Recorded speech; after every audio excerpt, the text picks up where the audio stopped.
একটা এলাকার chairman, member, DC, SP, মন্ত্রী, মিনিস্টার, প্রিন্সিপাল, প্রত্যেকটি মানুষেরই কিছু দায়িত্ব আছে, আছে না ভাই? তার অধীনে কিছু মানুষ আছে। আল্লাহ রাসূল সাল্লাল্লাহু আলাইহি ওয়াসাল্লাম বলছেন, কোনো মানুষকে যদি আল্লাহ কিছু মানুষের উপরে দায়িত্ব দেন আর ওই ব্যক্তি তার দায়িত্বাধীন মানুষদের ক্ষেত্রে ইনসাফ করে না, পার্সিয়ালিটি করে, কাউকে একটু পাশ টানে, অথবা তাদেরকে প্রতারণা করে, তাদেরকে ধোঁকা দেয়, বেইনসাফি করে, সমান চোখে দেখে না, তাহলে ওই ব্যক্তি জান্নাতের খুশবুও পাবে না। হাজরিন, এই হাদিস থেকে আমরা বুঝতে পারলাম যে আমাদের দেশের মন্ত্রী, মিনিস্টার, জজ, ব্যারিস্টার এরা কেউ জান্নাতের খুশবু হবে না, ঠিক না ভাই?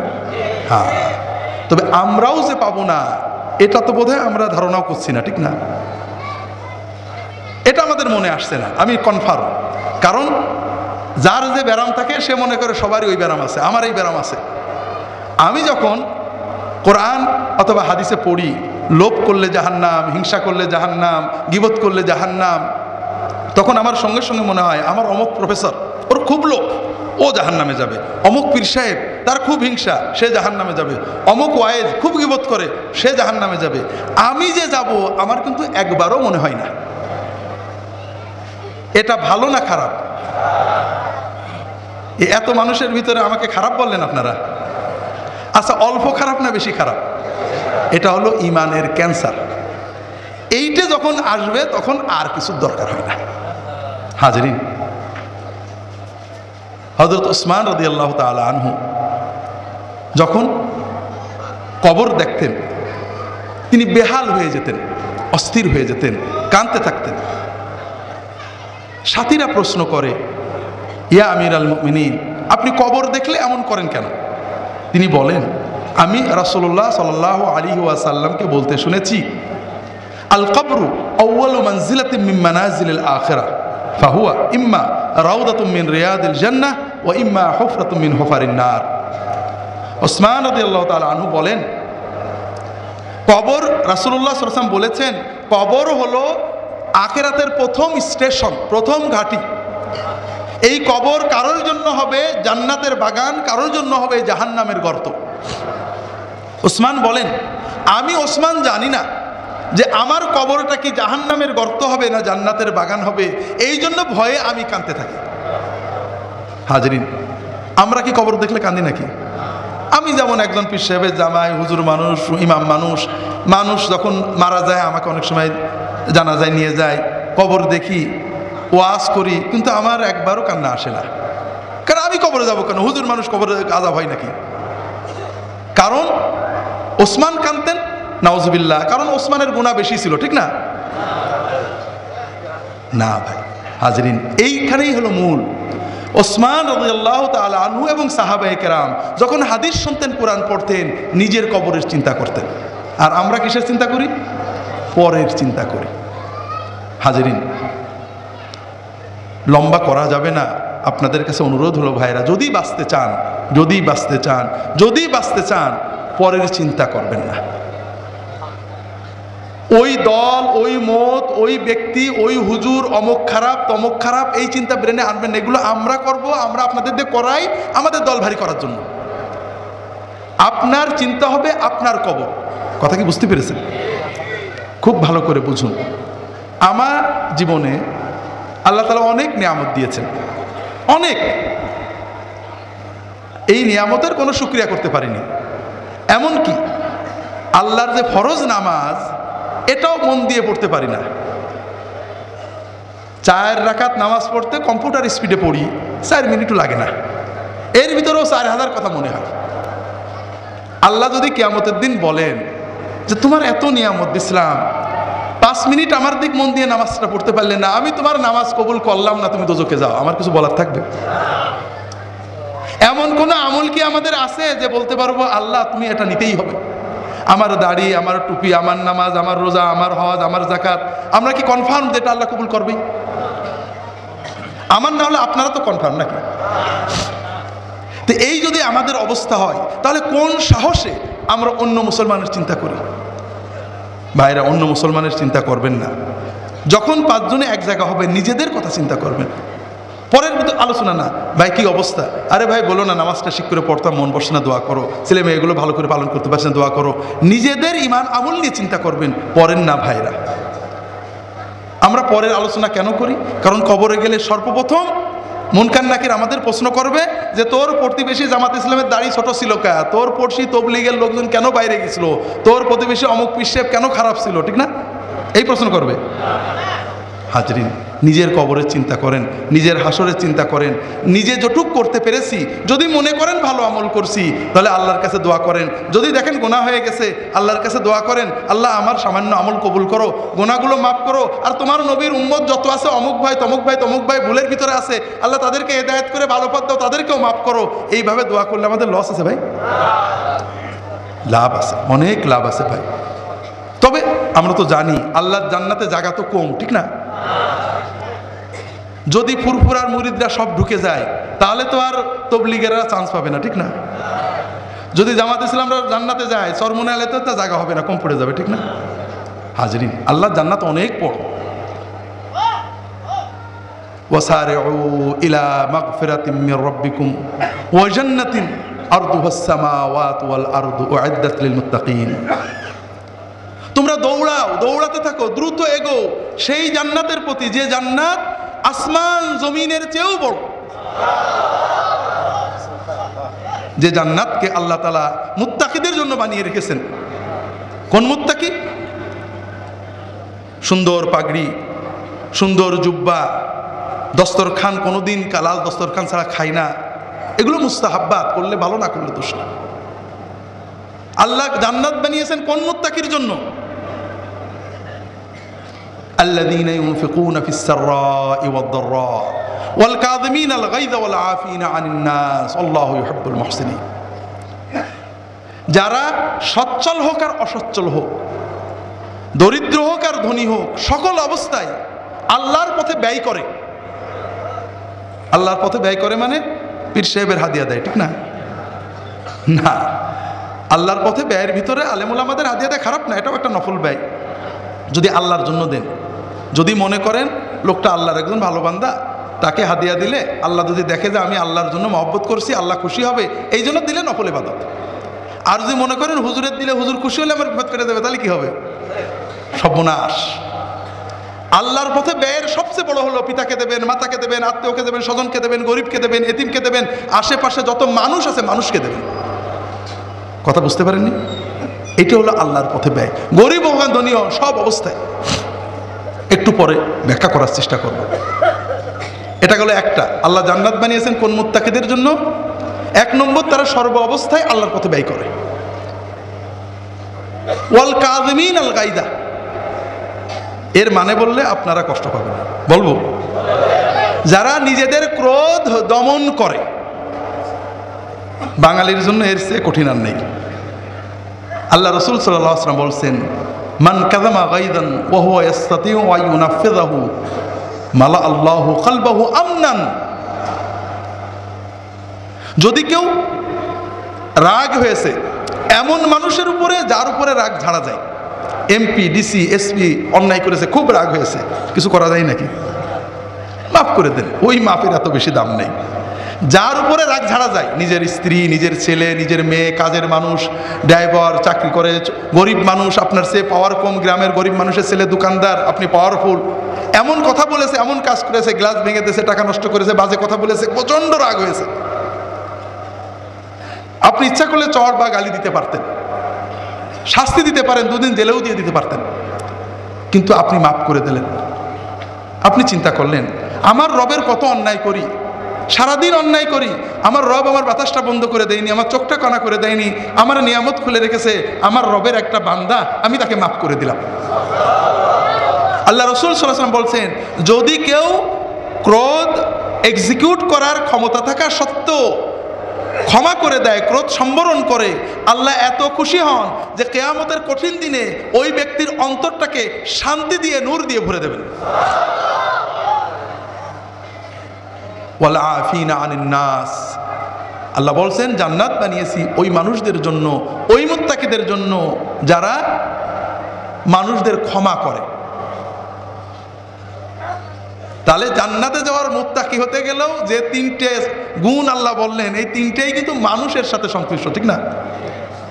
হাজরিন, আসলে আমরা দিনকে বুঝতে পারিনি।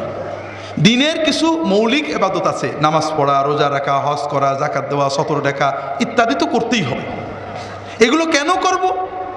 এগুলোও করব ভালো মানুষ হওয়ার জন্য। দুনিয়ার জীবনে যেন আমরা জীবনটাকে ভোগ করতে পারি, আখেরাতে অনন্ত শান্তি পেতে পারি। আমরা নামাজ পড়লে কি আল্লাহর লাভ আছে ভাই? রোজা রাখলে আল্লাহর লাভ আছে? কার লাভ? আমাদের লাভ। আমরা অন্তরে শান্তি পাবো, আমাদের পবিত্রতা আসবে, আমরা দুর্নীতি থেকে বাঁচবো, আমাদের ভিতরে তাকওয়া আসবে ইত্যাদি, ঠিক না? যেটা বলছিলাম, এরপরে আমাদের দিনের যে মূল শিক্ষা সেটা হলো মানুষ, মানুষ এবং মানুষ। মানুষেরও খেদমত করো, মানুষের উপকার করো, আল্লাহ প্রিয় হতে পারবে। অগণিত হাদিস, আপনি সবে বরাত করেন, সবে মেরাজ করেন, অনেক কিছু করেন, পীরের দরবারে যান, দিনের পর, এগুলো সব ভালো কাজ। তবে এর চেয়েও অনেক সময় ভালো, এর মতোই ভালো, এর চেয়েও ভালো মানুষকে সাহায্য করা। আল্লাহ রসুল সাল্লাল্লাহু আলাইহি ওয়াসাল্লাম বলছেন, আহাব্বুল ইবাদি ইলাল্লাহি আনফাউহুম। আল্লাহ তাআলার কাছে সবচেয়ে প্রিয় মানুষ হলো যে মানুষটা অন্য মানুষের সবচেয়ে বেশি উপকার করে। ওয়া আহাব্বুল আমালি সুরুরুন তুদখিলু ফি কলবি মুসলিম আও তাকদি আনহু দাইনান আও তাতরুদু আনহু জুআন। আর সবচেয়ে প্রিয় নেকামল হলো নফল নেকামল, যে তুমি কোনো ক্ষুধার্ত মানুষের ক্ষুধা দূর করবে, কোনো বেদনাক্লিষ্ট মানুষের অন্তরের বেদনা দূর করবে, কোনো ঋণগ্রস্ত মানুষকে ঋণ মুক্ত করবে, কোনো বিপদগ্রস্ত মানুষকে বিপদ থেকে উদ্ধার করবে। এর চেয়ে বড় নেক আমল আর কিছুই নেই।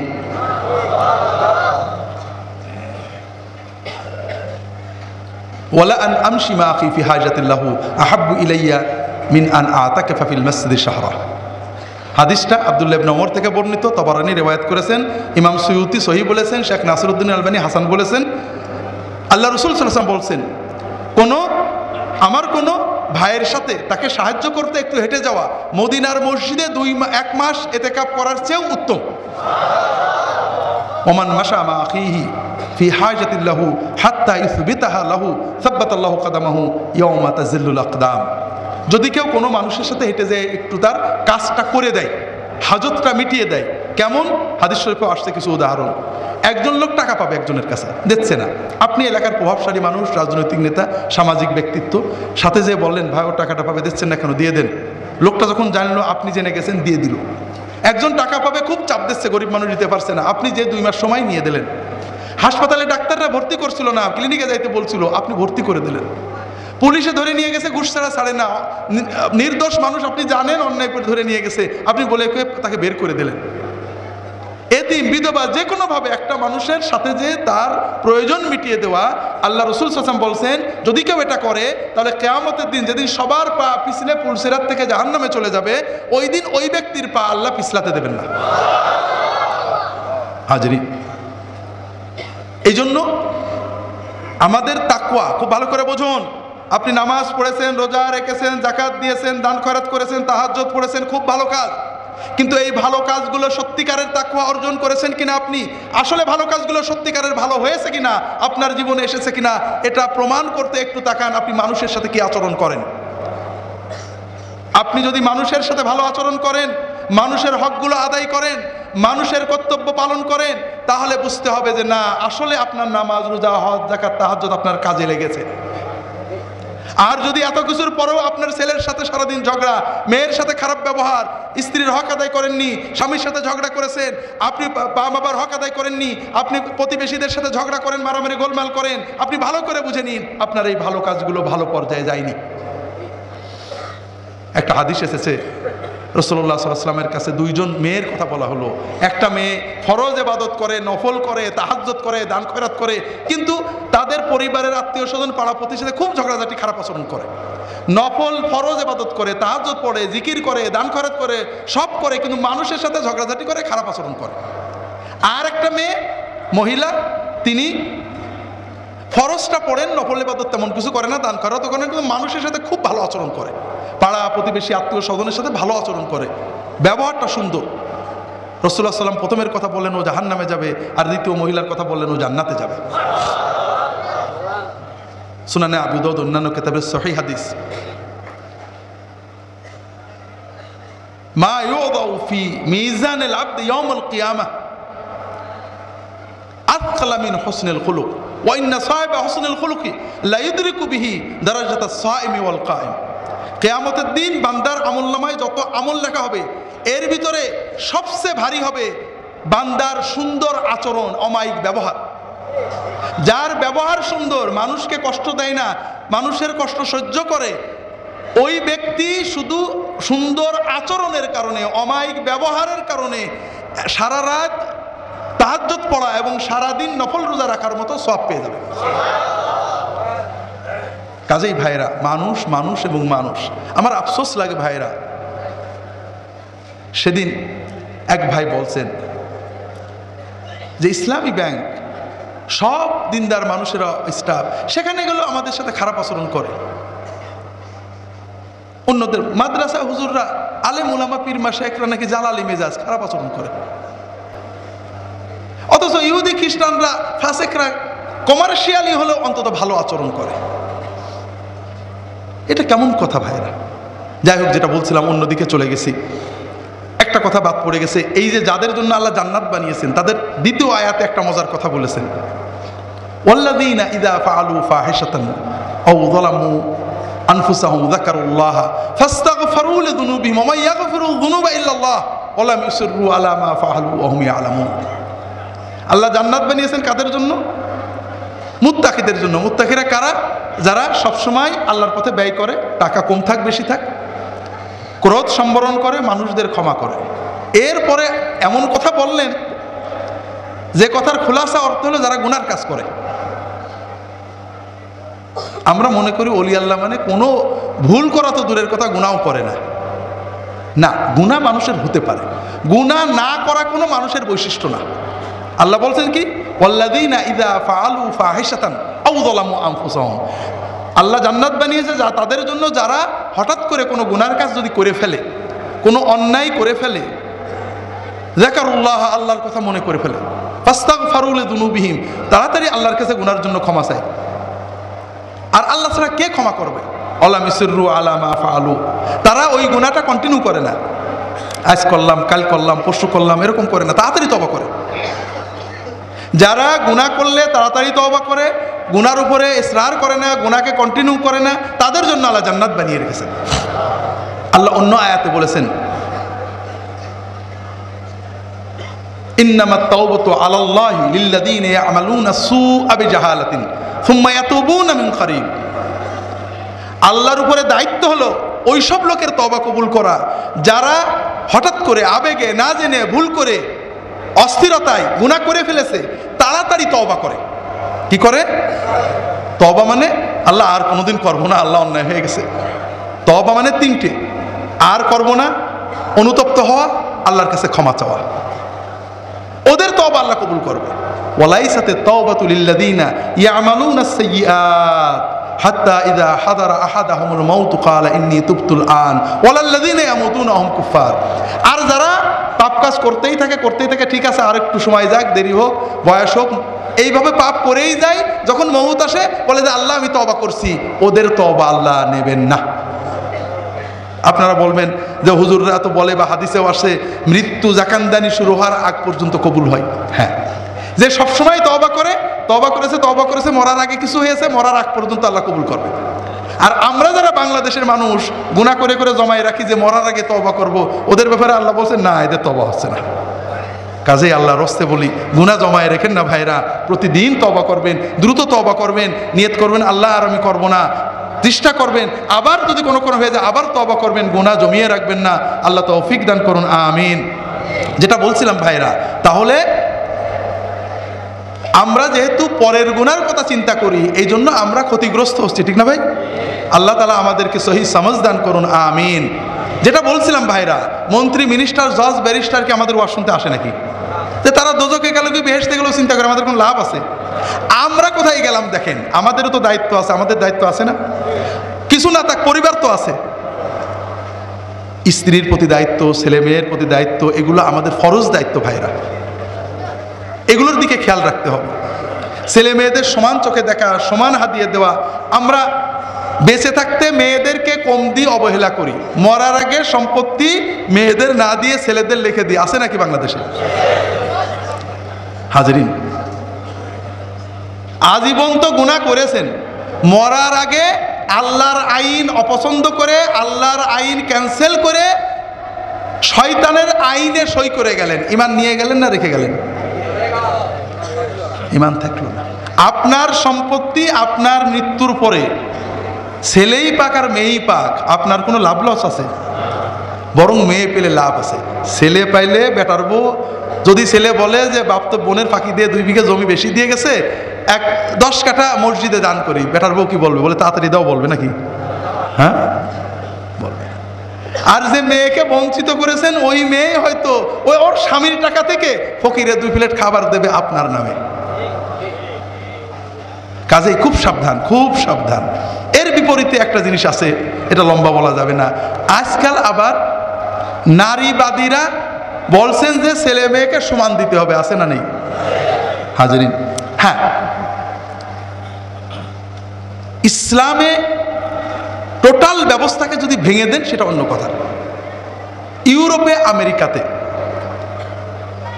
ইহুদি খ্রিস্টান ধর্মে এবং হিন্দু ধর্মেও মেয়েদের কোনো অধিকার ছিল না। ধর্ম তাদের কিছুই দিইনি, টোটালি বঞ্চিত করেছে। বাইবেলের নির্দেশ হলো কেউ মারা গেলে শুধুমাত্র তার পুরুষ সন্তানেরা সম্পত্তি পাবে, মেয়েরা পাবে না। তবে যদি কারোর পুরুষ সন্তান না থাকে, ছেলে সন্তান না থাকে, তাহলে মেয়েরা পাবে। শর্ত হলো ওই মেয়েরা চাচাতো ভাইদের সাথে বিয়ে করতে বাধ্য। কথা বুঝতে পেরেছেন? এরপরেও যদি কোনো মেয়ে বাপের কিছু পায়নি, নিজে খাইটে পিটে 2 লাখ টাকা কামাই করেছে, বিয়ের সঙ্গে সঙ্গে মেয়ের সম্পত্তিটা স্বামীর আওতায় চলে যাবে। স্বামীর বিনা অনুমতিতে সে সম্পত্তি খরচ করতে পারবে না, আর স্বামী ইচ্ছা করলে বউয়ের অনুমতি ছাড়াই খরচ করতে পারবে। এজন্য ইউরোপে, আমেরিকায় দীর্ঘ 1-150 বছর ধরে মেয়েরা আন্দোলন করেছেন, সংগ্রাম করেছেন, মানুষেরা তাদের কিছু দেওয়ার চেষ্টা করেছে, ভালো নিয়েতেই করেছে। কিন্তু ভালো করতে করতে খারাপ হয়ে গেছে, কারণ মানুষ যত ভালো নিয়েতেই করে ভালো হয় না। আর আল্লাহর আইন সবসময় ভালো।